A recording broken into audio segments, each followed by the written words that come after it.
Hello, everyone. I am Professor Geek. Welcome back to the channel, and welcome to another installment of our Star Wars Heir to the Empire book study. Tonight we have the next installment of chapters. With me, as always, is my trusty TA, Big Al. Say hi, Al. Hi, Al. And you may remember that last time we actually said that we were going to study chapters 16 through 20 this time. Al just messed up when he was setting up the stream and he put 19, and I just thought it would be better not to embarrass him. So we're just gonna Right. Yeah. Keep it going. No, actually, there's a couple reasons why it says 19 instead of 20. We did say we're gonna do through 20, and that is what we've all read through and everything. If you're reading along, a couple reasons. One of them is Al pointed out the other night. Actually, see, I don't, I read the Thrawn trilogy a while ago, but I don't reread the chapters we're going to discuss until somewhat close to our actual discussion of it, so it can all be fresh in my mind. And I was saying that 19 is a better stopping point. 20 kind of gets into some more stuff, and as I was going back and reading, I was like, oh yeah, you're right. We're jumping off to Han and Lando's, adventures there, and 19 kind of closes us up with that, at least establishing what's next for Leia as well, but also certainly Luke. So it was a more natural stopping point. And then I also have an assignment that's due to my online theology degree due by midnight tonight, and I still got a little work to do on it. So I thought, well, let's do one chapter less than we had originally planned. That way we can finish up. It might be a little more abbreviated than usual, but it'll work out all around, because these are some great chapters to dig into and talk about. So sound good to you? Yeah. Do you mind a quick personal question? Go for it. What college are you going through again? Franciscan University, Steubenville. Oh, Steubenville. Oh, okay, because that's where my priest went. Oh yeah. A lot of my priests were there as well. The Dominican order that runs my church. We were talking about you yesterday. Oh really? Visited. Talking about metaphysics. Yeah, and I actually he had this look. He's like, oh yeah. Yeah, I remember that special torture. Funny. One other thing I wanted to cover before we get started is that I have got a we're up to chapter 19. Once we finish this book out, I've got I collect, since I'm new to the EU, relatively new to the EU. I'm trying to collect as many copies of the books as I can, hardcover. I like hardcovers that are pre-Disney taking over and slapping that stupid word legends on everything, So I'm trying to collect those other ones. And I've got my nice hardcover collection growing. Actually, today I just got a bundle of them from a used seller. This lady just wanted them out of her house. I think they were her sons or whatever. And I got like 12 hardcover books from the EU.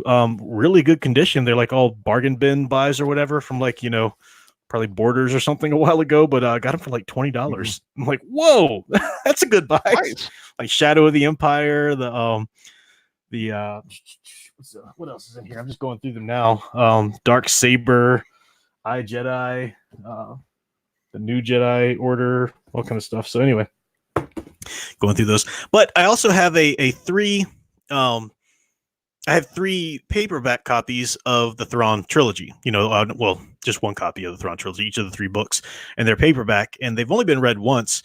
And I thought what I'm going to do with these is I'm going to, once we finish up our study of Heir to the Empire, for example, I'll write on the one of the blank pages in the front of the book, just I'll write a brief synopsis of our analysis of the book, just kind of encapsulating and commemorating what we said about it here.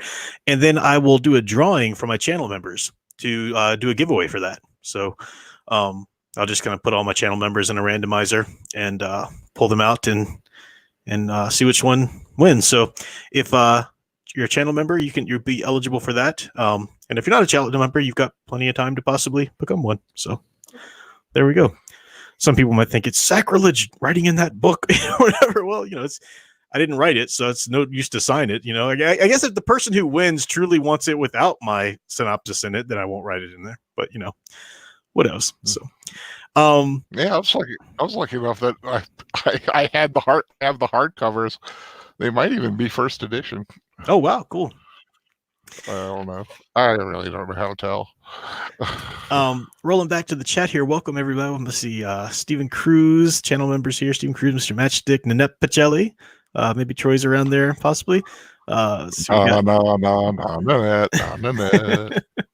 Paladin Demo, Sound Engraver, welcome. Casey Scott, C Cat. So welcome, folks. Casey Scott stopped by for my afternoon with Al today. That was nice. Oh, I didn't know you did one of those. How'd it go? Oh, well, it went really good. I had about 11 people, the hardcore Al pals, as I call them. I would be there for a lot more of them if I had that time free, like midday, Yeah, well, I kind of do them just to be a little different, and just because I had the time and I did it. Yeah. Discussed a little about Kirk Douglas. Made the announcement that on the 15th, the rewatch will be The Vikings, starring Kirk Douglas, Tony Curtis, Janet Leigh.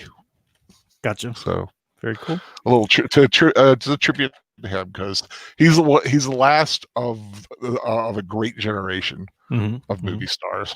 Yeah, definitely did a lot of great things. Troy Bocelli, thank you for $2. Like this, show the press some love. Ah, yes, those super chats.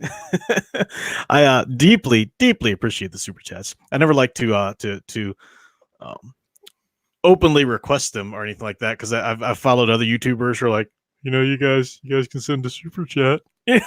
It's like, come on, don't be a whore for them. Like, we get it. It's their tips. They're much appreciated. They're vital to be able to keep spending time on this kind of stuff. But some people can, some people can't. You're all welcome here. But yes, much appreciated. Thank you very much, Troy. Well, you go hardcore mafia.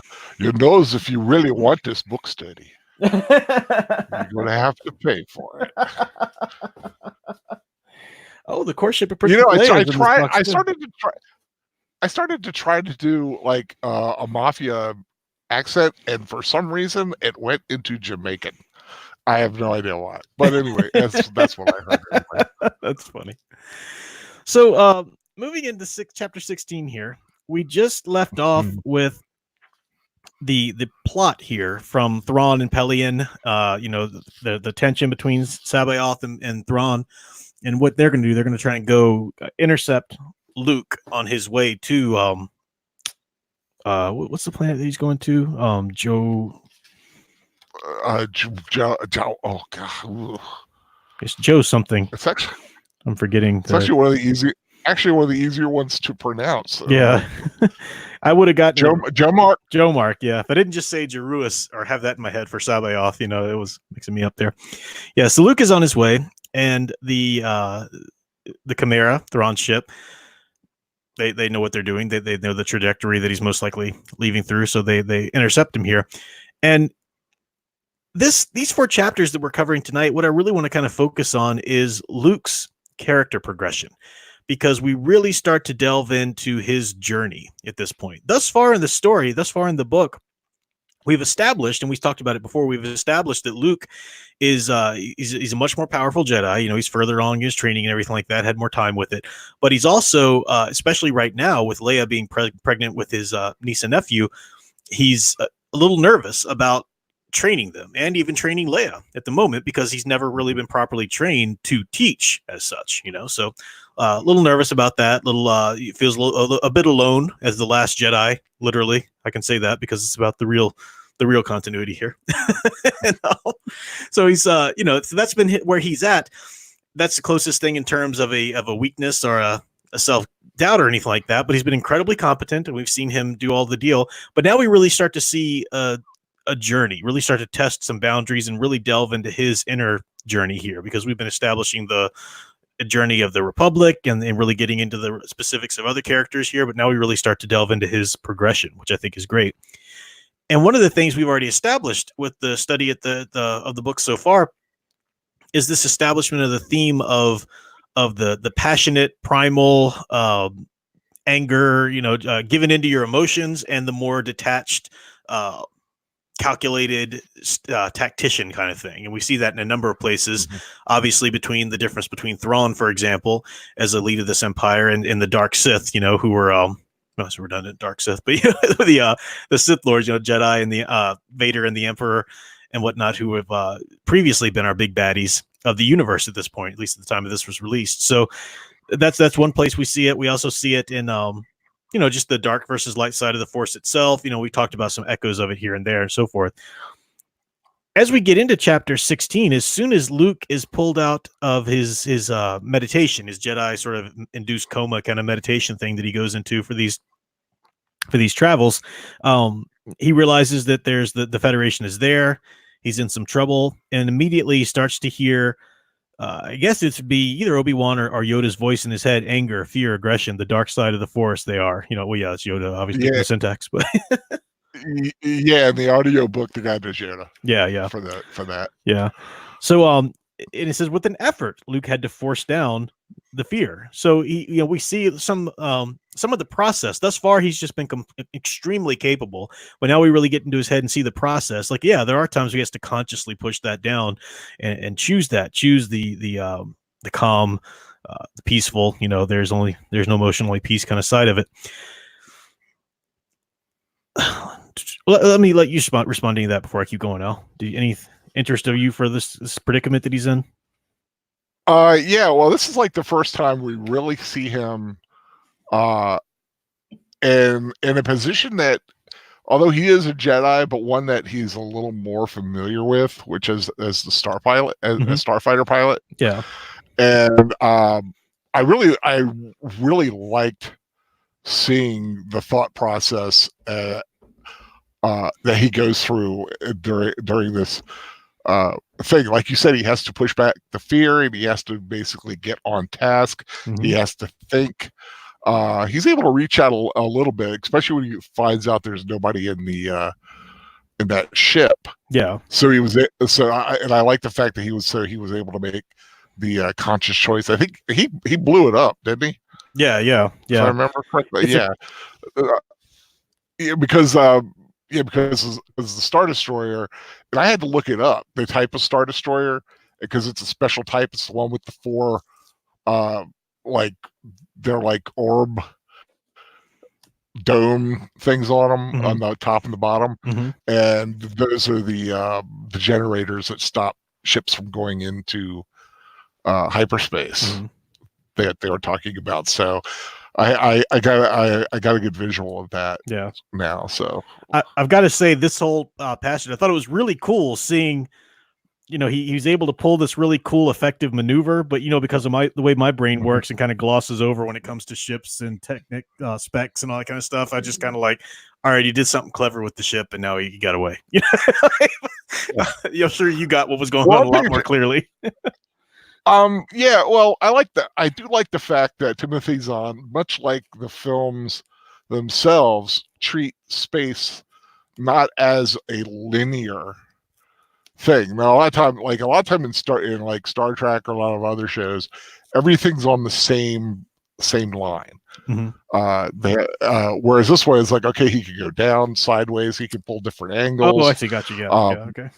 Yeah, and usually, I mean, especially in old sci-fi, everything was always face to face. Nothing was a light year below you, as everything was in front, behind, or on either side. This one, it's up, down, wherever. It's more 360. Yeah, spherical. Yeah. So Luke pulls this maneuver, and he's able to get away, and they're not expecting it. And then we return. So they make it. They go to hyperdrive. They get out of the tractor beam. They go. They're gone.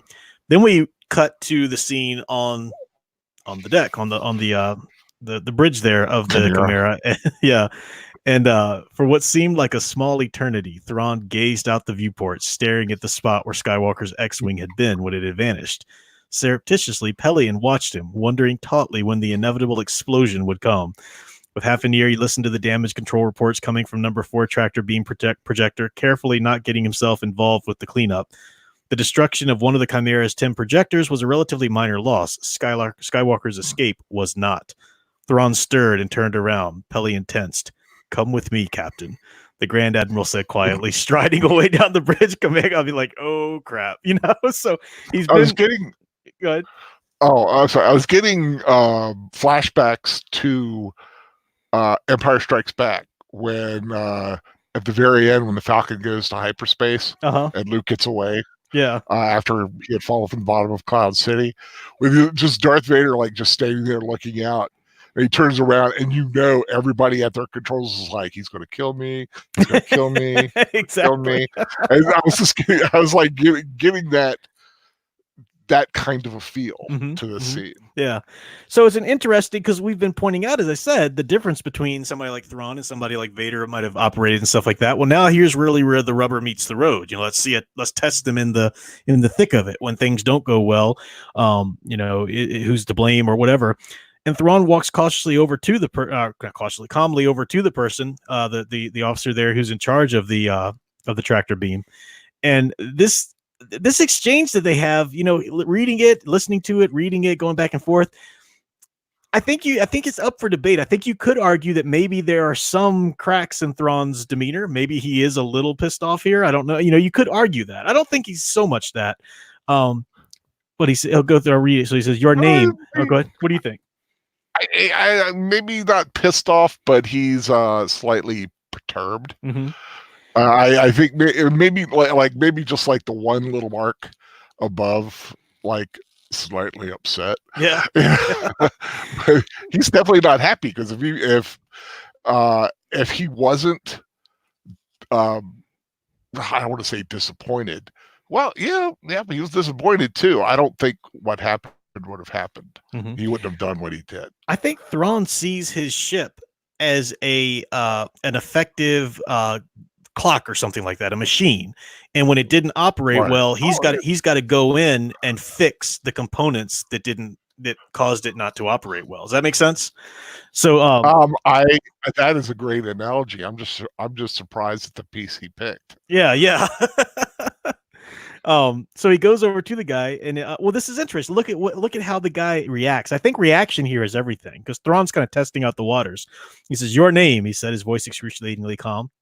"Chris Peterson, sir," the young man seated at the console answered, his eyes wary. "You were in charge of the tractor beam during our engagement with the starfighter. It was a statement, not a question." "Yes, sir, but what happened wasn't my fault."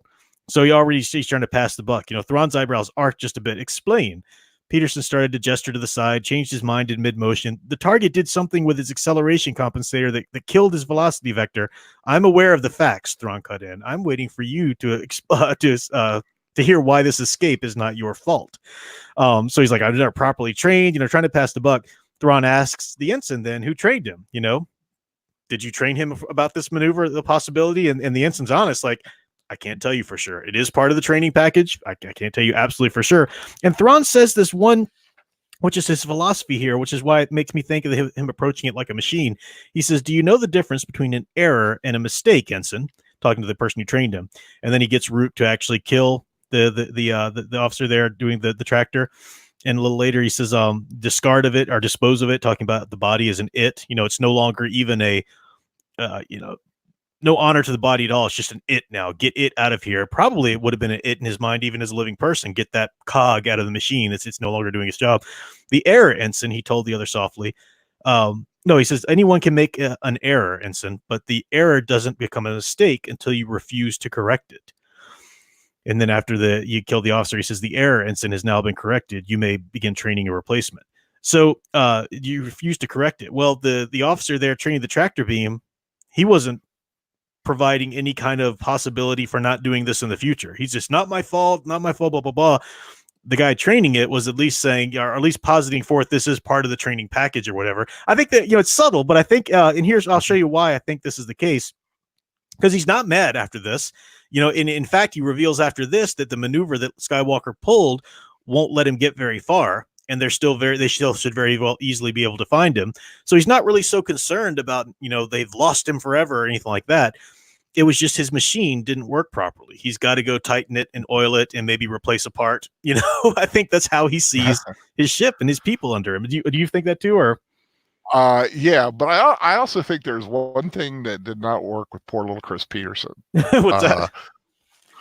This part when he says, "I was never properly trained for such an occurrence, sir," Peterson said, a flicker of defiance touching his eyes. Yep. That's I remember when it got to that, I'm like, oh, he did. But then he went to the other guy, and that's when I thought, well, maybe he ain't gonna be dead. And then, yep, he did. So, But yeah, because that's not proper performance from a cog. It shouldn't be giving defiance, and stuff like that. We'll see. It's interesting later in the book. We'll see another situation similar to this arise, and we'll be able to juxtapose the two. But the reason I think this is important, showing us Thrawn's dealings with his crew there, is that in the very next chapter, we go back to Talon Card. And remember when we first met Card, he was talking to Mara Jade, and it was clear that he was a smuggler, and that he was not Mr. Upright Moral, but he says, ask my people, I never lie to them. He always keeps he cared about his people. You got that sense, right? And I think it's interesting here that both Thrawn and Card are both very logical, very calculating. They're 3 steps ahead. They're not given to outbursts. We see that already. Both of them are very tactical about the way they go about things. But in his exchange with Skywalker here, we see Card. He's kind of like, look at those, you used to do the D&D stuff like that. You've got your chart for the characters, like chaotic, neutral, or this kind of stuff, I think Card is definitely a neutral character. I think he's lawful as well. Yeah, lawful neutral. I think he has his own set of code. Yeah. Either that or he's true neutral. But I do want to mention one thing. I really enjoyed the like stop dead space stuff. Yeah, we're gonna get to that. Luke and R2. Yeah. Oh, okay. I thought because you kind of like jumped right over it. I was like, yeah, whoa, okay. I'm just kind of getting the big picture juxtaposition here between Card and Thrawn. But yeah, no, you're right. That's too important of a scene just to jump over. Definitely.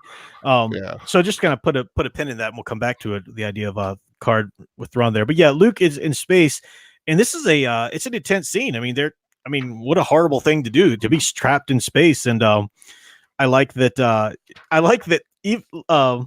See, Luke rubbed across his chin, forcing back the sense of dread gnawing at him. Giving in to fear would only rob him of the ability to think, and that was the last thing he could afford to lose at this point. Very logical, very logical. Mm-hmm. So he's still, maintaining control of his emotions and whatnot. But I like that Luke's even having to like talk R2-D2 down a couple of times. I think that's really interesting. And R2's like freaking out, and Luke says, "Well, cheer up, will you? You're starting to sound like 3PO, And then of course that gets him going. I mean, he really took offense to that. Yeah. But I do like just the simple. It's like, in other words, we can't leave. Mm-hmm. We aren't likely to be found, and we can't call for help. Yeah. Does that about sum it up? Yeah, exactly. It's like, okay, that's it. Nutshell it. Yeah. Yeah. Acceptance. Moving on. Right. What can we do with it? Yeah.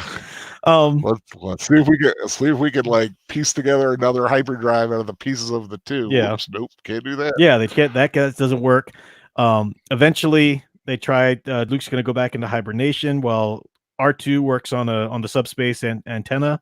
I got that right there. But we also get more references to Empire Strikes Back. We talked about last time when they were going to meet Lando, and you got those references to scenes and situations similar to what we've seen before in the stories, but it's not a beat for beat remake like a lot of sequels become when they drop the ball.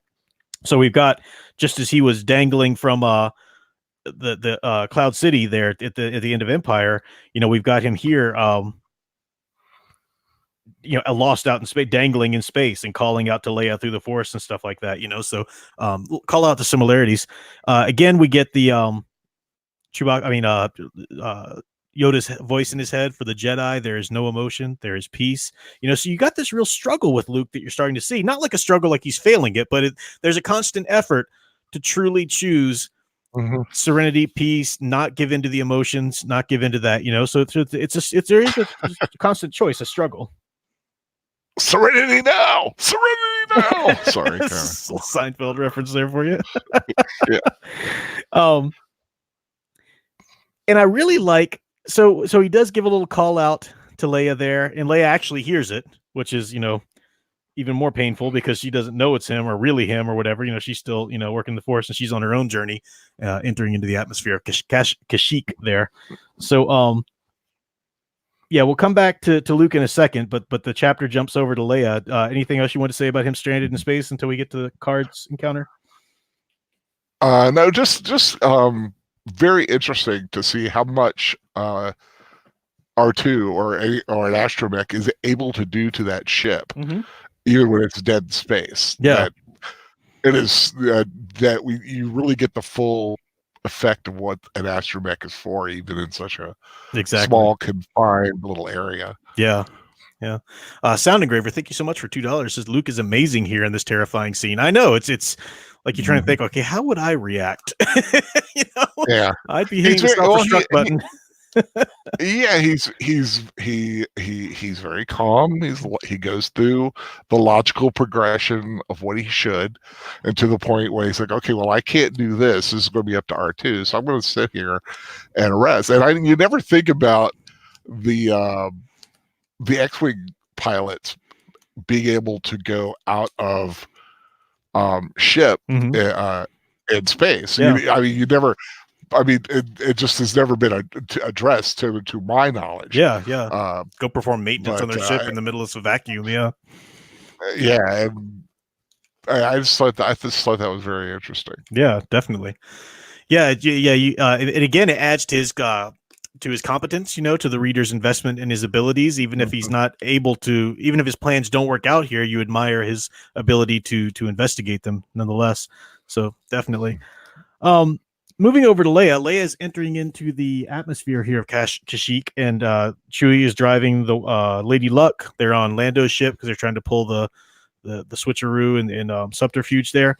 So they enter in, and we get this wonderful scene. It's really fun to watch because, again, remember that in this time this came out in '89, no Star Wars fan had been to the Wookiee homeworld. You know, it's this is long before Episode 3. Except for the holiday special. Yeah, but in terms of what is really accepted canon and everything, Just saying, yeah. I'm just saying. But it's so Leia experiencing this world for the first time is very much the Star Wars fan, especially at this point. When the book came out, experiencing the Wookiee homeworld for the first time is very cool. And to sum up her experience of it is a tension between. She's constantly impressed by the advanced technology, even though somewhere in her mind she knew it was obviously advanced technology. She knew the Wookiees are obviously capable of X, Y, and Z. But it's like you keep expecting to see the Ewok village, and you don't expect all of the technology. It's not just a bunch of tree huts. This is actually, woven into the nature, into the trees there in Kashyyyk. But it's a quite a technically advanced little home world city there. Yeah, but it is amazing to see how much of it is nature just being, I don't know, just the Wookiees knowing and being truly in tune with their environment. Well, yes, they do have. Yes, they do have some of the tech, but you see a lot with how the trees grow and how strong they are, and how interwoven everything is. I thought that was just kind of neat. Yeah. Try, where I was picturing it. Yeah, they know how the vines work. They know the strength of the vines. They know how the limbs grow together if they try to prune them right and stuff, So yeah, and yet they have repulsor lifts just in case, like a virus gets into the vine or something, So they are, So it's almost a very holistic, approach to their technology or whatever. But really, really cool.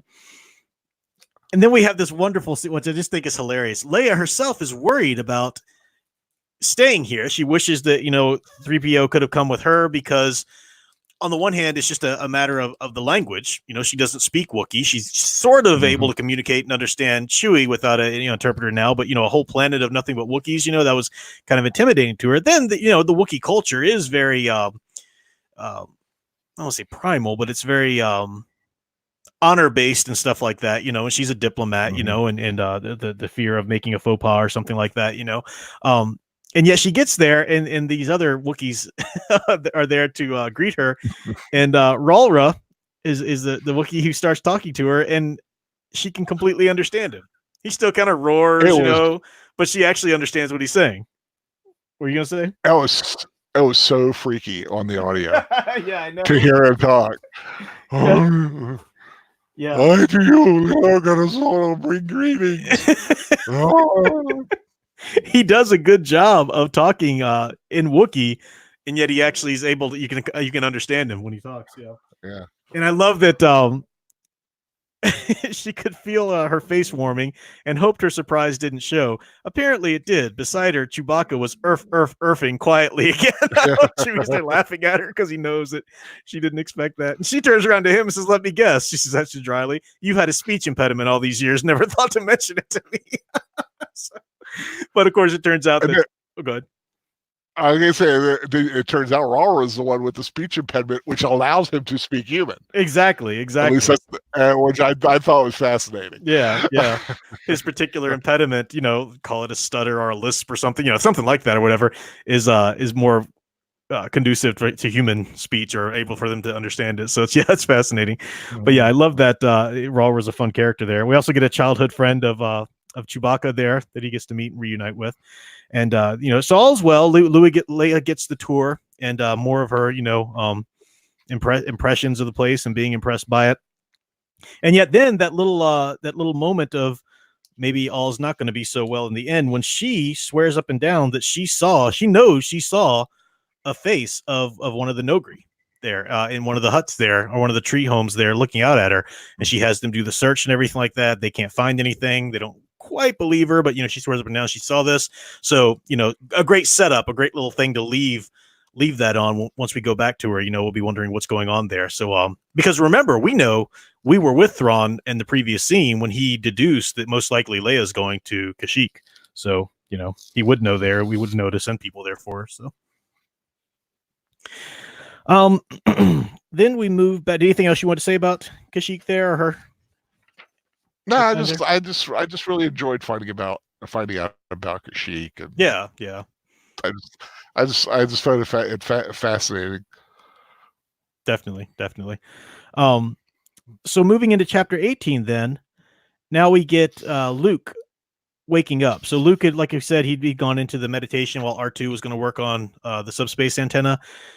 He wakes up. He could tell early because he still has a sense of time, when he's in his meditation, and a ship approaches, and they're hailed. And what is this ship? We don't know. Is this going to be the Federation catching up to him or whatever, or one of the bounty hunters they've sent? They said Thrawn said to contact the smugglers in the area and put a price on Luke, and it ends up being here Talon Karrde's ship. And this is so going into Talon Karrde's interactions with Luke. Karrde doesn't have any malice towards Luke. He doesn't want to hurt Luke. Mm-hmm. He doesn't have any pleasure in this or that. Karrde's primary rule or guiding principle is what's good for his business, what's good for his people, not just his business, but the people that work for him too. His customers, his team there as well. So they're able to get the drop on Luke. Luke doesn't realize it at the time, but it's because of the oh, help me out. What are I'm brain farting tonight big time. What are the animals' names that push back the Force? It's the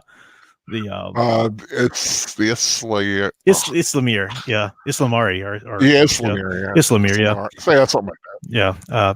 Anyway, so they're able to actually stun him. He wakes up later, and he's in a Now, was it them that stunned him, or they just kept him from being perceived something else that was done to him? Yeah, because somebody sneaks up behind him and stuns him. Yeah, because of the Islamir's presence, that he can't sense them through the Yes, they're present. I just didn't think it was an Islamar that did it. And it's funny. So we get a little bit more about info about Mara Jade here as well, because Mara Jade is the one who led them to her. Mara Jade and Karrde talks, even whether they're still on the ship there, Karrde talks about his how he sensed that she has such a hatred for Luke Skywalker in particular. And Luke's like, I have never met this hot redhead on the on your ship before, He didn't quite say that, but she's described as slender and red gold hair. And the more and more we hear from them, the more you get the idea that Luke does recognize her beauty. He's not like, whoa, check that out, because he's a Jedi, but he has never seen her before. So Talon is a bit miffed because he was hoping for some, he says, I suppose then there's nothing more for us to talk about for the moment. And let me say in advance that I'm very sorry. It has to be this way. And assuming that clues Luke in to, something's going to happen, they get the drop on him because he can't sense it through the Force. Last thing he hears is R2 trilling off. And that's a great way to end chapter 2, right? Great way to end, that. Mhm. So chapter 19 is primarily about here Luke waking up on Card's planet, back on the planet there with the Islamari all around, so there's no force use there. And for the first time ever, Luke feels this absence of the Force since becoming a Jedi. And even when he wakes up and he realizes, oh, he's been drugged, even after being stunned, he says inwardly he smiled. Card was probably expecting him to be incapacitated for a while longer, and Card was in for a surprise. Forcing his mind into focus, he ran through the Jedi technique for detoxifying poisons and then waited for the haze to clear. It took him some time to realize that nothing was in fact happening. So it's like, his sword arm, like his primary tool or whatever, has been taken away from him, with this nullified force use on the planet here. That you'd think that'd be enough to rattle the heck out of anybody. Like if anything was going to make him freak out, because he's been relying on the Force and on the Jedi teachings to get through being lost in space. There is no emotion. There's only peace. Find solace in the Force. Now that you even take this Force away from him, it's like, how much more could you do to the poor guy?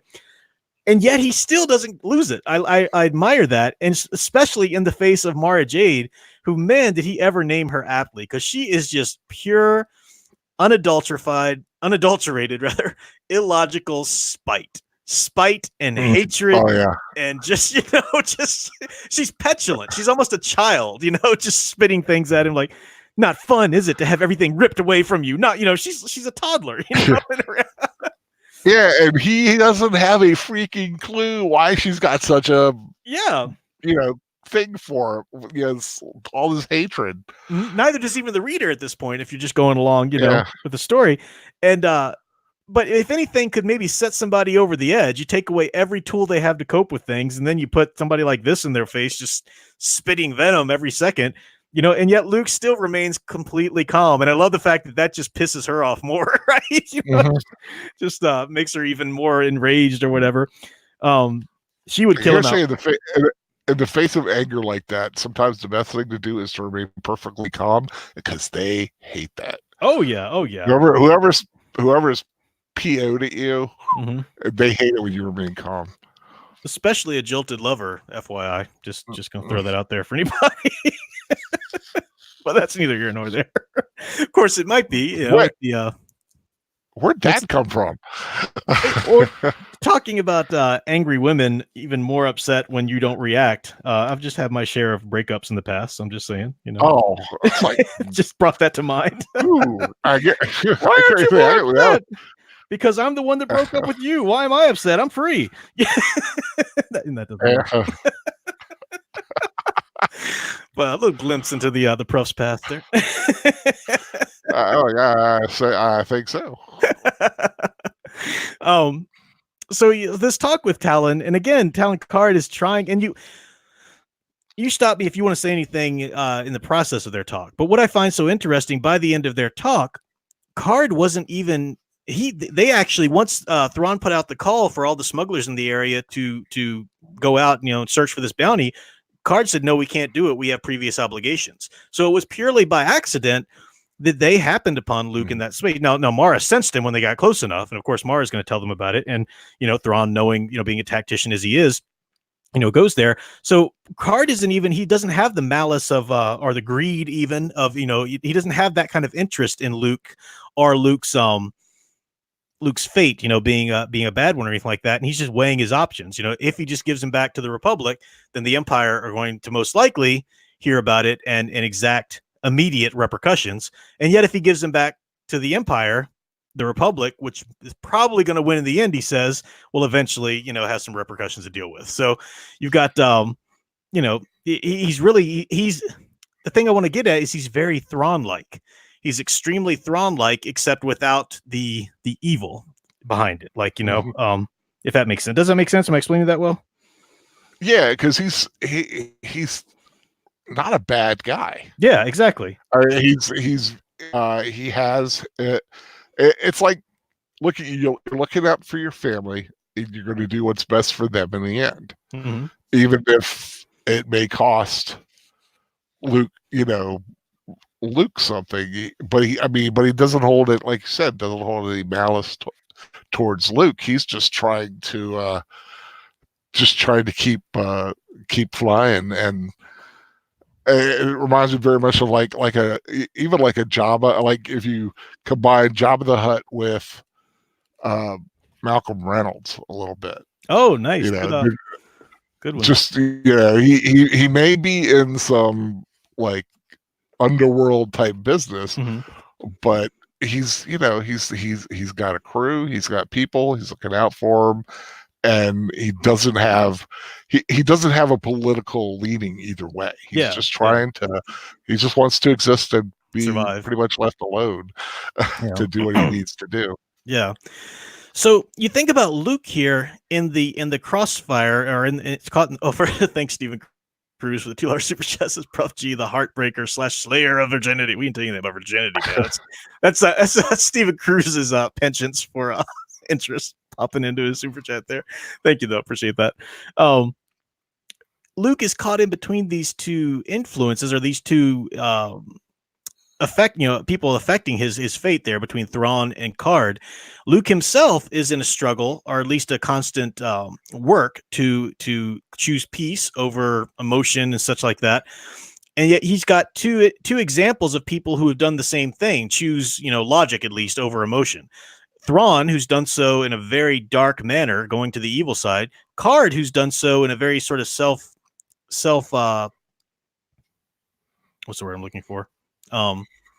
Self-centered, kind of, neutral-ish, but, still capable of quite a bit of damage, because if he decides that the best thing is just to hand Luke over to the Empire, he will do it, So he's got these two examples, and I just want to recall our attention to the very first scene we had with Luke in this book, which was when he had that dream vision, asleep in a dream. Obi-Wan Kenobi returned to him, and Obi-Wan said, "This is the last time I'll be able to contact you like this. My link to this realm this world, this plane or whatever, is growing tenuous." And Luke says, "Then I am alone." He told himself, "I am the last of the Jedi." And Ben corrects him. Ben says, "Not the last of the old Jedi, Luke, the first of the new." So at the very beginning of the book, we establish, or hint at least, that to be a Jedi from this point on is going to have to look different in some way. He is the first of the new Jedi somehow or some way. And Luke has been trying to worry about how that's going to be. How can he, keep the teachings of the past and cross them over? Now, we know, who are EU fans and everything like that, and not me from having read them all, but I just know from the interest that I have in it, that he eventually goes on to become the gray Jedi, right? And realize that they can't be as not puritanical, as monastic, as say they were in the Republic era and stuff like that. And he does open the Jedi up to be able to marry and stuff like that, and experience love and have those gasp attachments, emotionally here and there. So we know that's coming in the future, and we can see this place where Luke is right now, having seen these two examples of what possible routes to take when it comes to completely detaching your emotions and just going by the logic and everything like that with Card and Thrawn. Does that make sense? Mm-hmm. I also like their exchange between each other. You get the sense that Luke's talking to somebody whose fate's in who's somebody who is it's a real possibility for Card to hand you over to somebody that's going to kill you. You would think you'd be pretty pissed off talking to somebody like that, but Luke, again, he's very calm. But I also get the sense that Luke understands he's dealing with Card is not a Thrawn. He's dealing with somebody who's trying to do the most utilitarian, choice for the most good here. And so he keeps offering him possible options, like, well, we could pay you more. You think about this. What does he say at the very end, right before he's dismissed? He says, can't find it. Oh, there it is. Okay. Yeah, okay. So Luke stood up. "Let me offer you one other option," he said to Card. "If you decide you'd rather pretend none of this ever happened, you could just return R2 and me to where you found us. I'd be willing to take my chances with the other searchers." "Including the Imperials?" Card asked. "Including the Imperials," Luke nodded. A small smile touched Card's lips. "You might be surprised, but I'll keep the option in mind." The sense there that that's actually a bit of an option for Card, because again, he's not about profiting or working towards the demise of Luke. He's just about surviving this without, without it coming back to bite him and his organization. So I thought that was interesting there. Then you've got Mara leading him back to his cell, quote unquote, there. She's still, spitting her venom and so forth. He doesn't really understand why. Reader doesn't even quite know yet at this point. And he looks out the window and he sees that he's kind of secluded there in his place. And he says, oh, that makes sense. Card wouldn't want the world knowing about him here and there. And it says, never since facing the Emperor had he felt so helpless, or for that matter, actually been so helpless. He took a deep breath. For the Jedi, there is no emotion. There is peace. Somehow he knew there had to be a way out of this prison. All he had to do was stay alive long enough to find it. So I just like there that one little, we see this trial that he's under. Now he has to reclaim peace and not give into emotion without the help of the Force for the time being. He knows about the Islamari and everything. Islamari, I think Islamari. I'm thinking I'm doing the I don't know. I'm conflating different names and whatnot. Anyway, never mind. I shouldn't do these book studies so late because my brain gets fried. But nonetheless, but I like that touch of faith there that he knows. The things I believe in, altered as they might end up to some degree, I still believe in them, and they're worth holding on to, even if I lack the means to do so right now. I just have to stay alive long enough for them to prove themselves. That's just really admirable. It's inspiring. This again is one of the things that just inspires me so much about Luke Skywalker. And it's the reason why, he's my favorite of the Star Wars characters. He's the one that inspires me the most. And, even though I love spending time with Han and Leia and Chewie, these are fun characters to spend time with, and they each inspire me in their own ways. But Luke really resonates with me because he just shows you the example. Luke Skywalker absolutely is an aspirational hero archetype. And they're so rare, but he's written so well, even as one. And I just love this. And again, this is a 100% different character here in this book, which is true to the spirit of the original trilogy than anything we've seen in the Disney sequels stuff, nonsense or whatever. I imagine probably even in the books that have come out in Disney's new continuity, although I can't really speak to that, not having read them. So,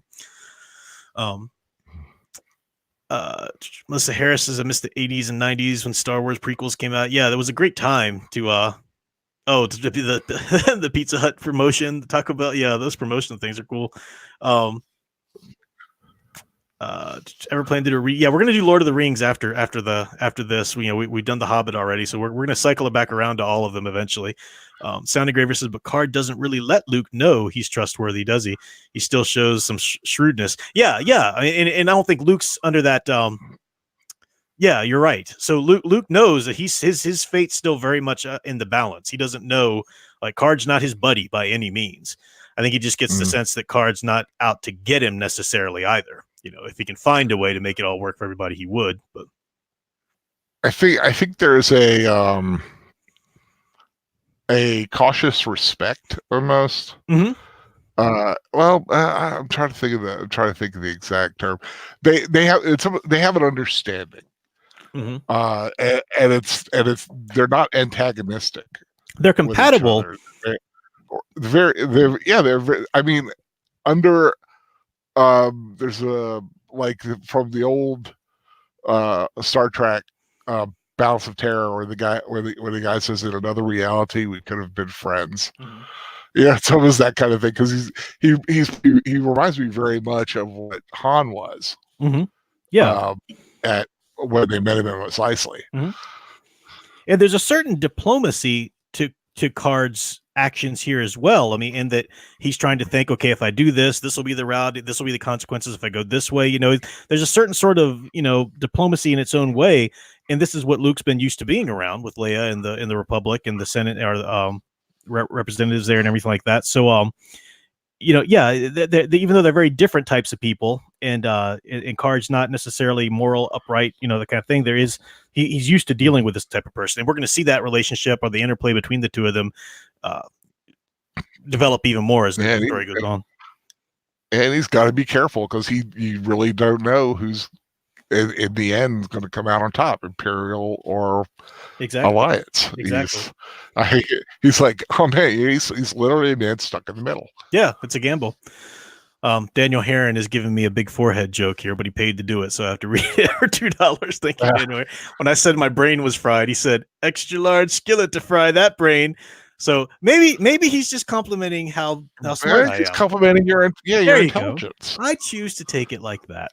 Maybe that's what he meant by it. I apologize for expecting reading the worst intentions into your chat there. The chuckleheads in this chat always have to be prepared for it. So, oh, yeah. So again, he's so inspiring to me. I love this, and it's really cool because, like I said, we're really delving into his internal struggles and really on the path of his progression. Now we're not just going to see Luke kind of in the same place every time we come back to visit him as we have now. He's really on a journey at this point, and that wasn't bad writing that set him not to being in a journey earlier in the book. It's just the fact that the book, it's not just about Luke Skywalker. It's about our three core characters, and then you've got some of the secondary characters that we deeply love too, Chewie and all these characters who we want to see something done with as well. We certainly want to know what's going on with the Republic at this point, what's going on with the whole universe. So it's a massive task to have even written this book. And you need to know what's going on with the Imperials, with Thrawn and Pelion. Like I said, you really got. I mean, that first chapter, you really got to know Pelion. Yeah, exactly. Oh, very much so. And I even kind of like the guy. You know, yeah. He's kind of a neat guy to know about. Yeah, there were so many things to have to establish to make that archetype of Thrawn's villain to work, and stuff, to have our Watson like Pelion, we had to have a rapport with him. We had to have a rapport with Thrawn even to be able to follow his chapters alone with him so much, in a book, you have far more time in a novel just with you and the villain than you do in a film.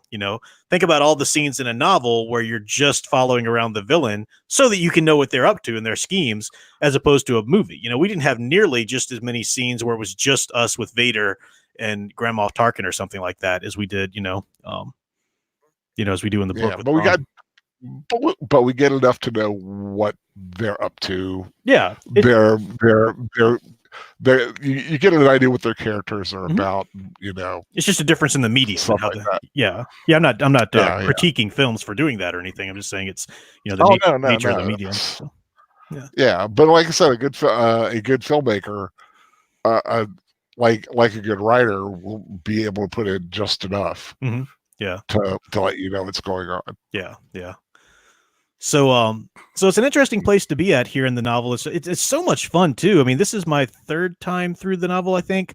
So it's so much fun just going slower like this and really picking it apart and seeing the cool things that are happening. Because the first time you read through something, unless you have a paper due on it the next day, and you're really trying to multitask, the first time you read anything, you should just receive the story, just kind of have fun with it. The more you train your brain to be analytical, the more it's going to pick up things from the get-go anyway. But your first read through or first experience with a story should just be taking in the story, noticing how it affects you, noticing this and that, and then you go back and look, okay, how did it achieve that? So it's just really well done. I'm really having fun with it. Are you still enjoying it? Yes, very much. Yeah. So it's so for next week, we even though we didn't cover chapter 20 tonight, we did read it already. So I'd still like to read through chapter 25 because I was looking at where that story arc ends and everything, and spend a little more time really making sure I knew what was going on there. I think that's the best case scenario. And if we decide that we can't only get but so far or whatever, that's what we'll do. But chapter 20 takes us back to Han and Lando trying to make contact with Card, because remember that independently they were thinking Card would be the only person to try and contact to find the slicer that they need. So. And you said through 25. Yeah. So finish out chapter 25. I didn't look to see how many pages that was though. Is that like a hefty amount? Or is that doable? I'm getting it's doable, but it's hefty. I was the student. I was always the one going, "That's a lot of reading." That's a lot to read, man. It's from 223 to 291. Well, that's I don't know. What does the chat think? Are you guys okay with going up through chapter 25, or do you plead mercy? Looking at the way the rest of the book is divided up, it would be through chapter 25 next week, and then we would finish out the book the following week. Yeah, it'd be about the equal amounts. And I do think that for the Thrawn trilogy, like Melissa Harris was asking, where we're going back to this book or that book, for the Lord of the Rings, we could take a break between the Hobbit and the Lord of the Rings books. But because you're dealing with a trilogy here, I think once you cracked open a trilogy, you really have to go through, at least story-wise, if we're analyzing the story like this, we have to go through all of it, because he mapped these three Yeah. books out even when he was writing the first one. It's not like, oh, that one was popular, let me think about a sequel. They are 3 installments of one longer story, as is Lord of the Rings. So if we finish out this one, I think we should move right on into the second one. Well, I kind of thought that's what we were doing. Yeah. I mean, that's what I plan to do from the beginning too. I'm just trying to justify it in case anybody didn't know or whatever. So, all right, people say, yep, we're good for chapter 25. So that's what we'll do. We'll keep rolling through chapter 25. Stephen Cruz says, when are we going to do the Notebook? right after the Claire Danes Romeo and Juliet, which was actually pretty cool. I like that film. Back in my day, that was my high school days. Claire Danes, she was a heartthrob for me in those high school days. Nat Pacelli, yes, come on, guys. 26 watching and only 13 thumbs up. What's up with that? I see 14 now. We need some more thumbs up. Do it. Thumbs it up, babies. I think I laid down some pretty decent analysis tonight to merit a thumbs up, wouldn't you say? Yeah. Brian's song, says Troy Pacelli. So Brian's song. What is Brian's song? This sounds familiar. Brian's song is about Gail Sayers and Brian Piccolo. They were football players from the 60s. Brian Piccolo got lung cancer, and it was about their relationship during that time. I'm sorry, I zoned out after you said football players. It was actually two films. James Caan and who played Brian? Who played Gail Sayers? Was it Billy D? I forget who played Gail Sayers. But yeah, it's a good. That's a good book, good movie. And there was a remake that had the guy who played the Doctor on Firefly. Oh, okay. All right. There's a movie about it called Brian's Song, isn't it? Okay. Billy D. Williams. Yeah, Billy D. was him. Yeah, it was Billy D. Yeah. Yeah, sounds like something I'll never see, but I hope people who watch it enjoy it. It's a good film. It's a very sad film. So if that's not your thing, it's kind of like this. Is this a Seinfeld joke too, or was this a joke from some sitcom? I have never seen Schindler's List. I know that it's probably an amazing film. I know it's about extremely serious and subject matter that should be taken vitally serious in our history and everything like that. I just don't have the desire to watch the movie. So some of those, it's sure interesting things. That was a Seinfeld thing because he's Jewish. He should see it or something like that. I wish I had the same reason for not seeing it as he did, because he kept going to the theater and making out all through the movie with his girlfriend. Yeah. That was funny. I remember that. A Jewish man making out during Schindler's List. I remember that episode. That was fun. So I don't know. We're having a lot of fun with this. It's a shame. It's such a horrible shame that there's no film versions of this to watch afterwards. But I'm really, really just loving the EU. I need to just make some time. It's so hard with the schoolwork and everything, but I want to go ahead and review the comic books, the 3-part comic book series of Dawn of the Jedi to keep up with my review of the EU that's on the expandeduniverse.com. And let me find a link to that in a second. If you missed my review of the Dawn of the Jedi, which was the first one, are we going to see any Catholic Bible Geek content? That's the other thing. A couple times I've thought about maybe doing this or that video about this or that on the Catholic Bible Geek, but then I think, no, if I do anything, it has to be something like a specific Bible study related, because I am the Catholic Bible Geek necessarily, but then I just don't have the time to really pour through because of schoolwork and everything. I'll get to it eventually. It's just a time of the semester where I'm kind of stretched, faculties are stretched for that. But yeah, no, that's more's coming to that too. And you can subscribe to me over there on Catholic Bible Geek. Be much appreciated. I'm still trying to grow that channel, but here's the link to the Dawn of the Jedi here review that I did on the expandeduniverse.com in the chat there. Really great. Matt's a great guy who runs that place. And hey, Chris P, he got 30 out of 40 points at the movie trivia and a free drink. Congratulations. He was on today and said that he wasn't going to be able to watch too much on here tonight because he had a trivia night. So okay, cool. Good deal. Cool. Well, I was maybe making the case for us having doing a trivia on live stream one night. okay. So basically, Could be what you're fun. saying is Chris P doesn't really have his priorities in order because something superseded my show. So that's probably what you're saying then, right? Well, I kid, Chris it P. was I kid. a pre-planned thing. I'm very glad you did. I'm just kidding. So, all right. Well, as I said before, I do have an assignment to go complete. Nothing too heavy or anything. I can do it. I just need to take the time to sit down and do it and get it in before midnight. So I'm going to have to go and complete that now. Any closing words from you, Al? We got this Saturday is the rewatch of The Thing on Troy Pacelli's channel, right?